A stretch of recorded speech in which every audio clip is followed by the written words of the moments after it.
मैं इस तरीके से देख रही हूँ इसको, मेरा पर्सनल व्यू है ये कि एक सुबह मैं उठती हूँ तो मेरा एक फोटो दिखता है मुझे ट्वीट में कि ये लेडी डॉन, एक लॉयर को लेडी डॉन बोला जाता है, बड़ी ही लेस रिसर्च की जाती है उसके ऊपर। आपने एक औरत को उसकी इमेज को टार्निश किया है, आपको पता भी नहीं है वो औरत क्या करती है, कौन है, आपने उसको लेडी डॉन टर्म कर दिया।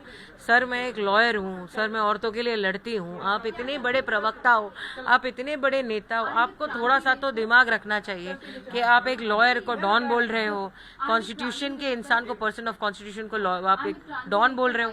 फिर उसके बाद में एक सीक्वेंस से दूसरा दिन मेरे फोटोज दुबई के और मेरे मालदीव के पोस्ट किए जाते हैं, जिससे दूर दूर तक मेरा भाई का कोई संबंध है।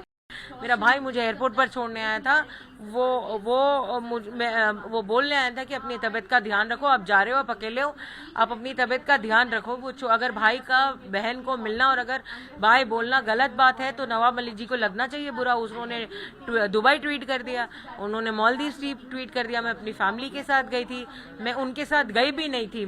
मेरे साथ आपको पता होना चाहिए जरा, आप तो मिनिस्टर हो, आपको पता होना चाहिए कि एक प्रोटोकॉल होता है, हम अपने पासपोर्ट पे स्टैंप लेते हैं, इमिग्रेशन सर्विसेज होती है। आपने बोल दिया एक्सटॉर्शन करते हैं। अरे भाई एक्सटॉर्शन करेंगे, कोई एक सेलिब्रिटी आके बोलो, किसी से आपने कस्टम्स को भी चैलेंज कर दिया उस माध्यम से कि हम पैसे लेकर आ रहे हैं, तो कस्टम ने भी हमको छोड़ दिया। हम कैसे करेंगे एक्सटॉर्ट? हम गोल्ड बिस्किट्स लेकर आएंगे, हम क्या करेंगे? हम पैसे लेकर आएंगे तो देखेंगे नहीं कस्टम वाले। आपने सबको बोल दिया। तीसरी बात, अगर उनका यहाँ पर दाल गली नहीं, उनके उनको मुंह तोड़ जवाब मिला है इस बात का, क्योंकि शायद वो एक्सपेक्ट नहीं कर रही थी कि एक औरत उठ के बात करेगी उसके खिलाफ। क्योंकि you have violated the right of a woman, you have violated her privacy, you have infringed the right, you have passed comments which are defamatory. So this is all the legal offenses that you have done, Mr. Nawab Malik, being such a big minister. And और दूसरी बात जब होती है तब आप हार जाते हो और आप किसी 75 ईयर्स ओल्ड इंसान को बोगस बुलाते हो। आपका तीसरा अटैक मेरे डैडी पर था। अब उनका नाम है ध्यानदेव कचरूजी वानखेड़े। आप उनके गांव जाइए, आप उनका प्रमाण पत्र देखिए, आप उनका बर्थ सर्टिफिकेट देखिए, आप उनके एसएससी के देखिए, सर्टिफिकेट्स देखिए, सर्टिफिकेट देखिए, सब कुछ हमारे पास है जो कल बताया गया था मीडिया में। और ये काफी बुरी बात है कि मीडिया में बताया गया था। उस दिन मैं घर पे नहीं थी, इसलिए मुझे इस बात की जांच नहीं थी।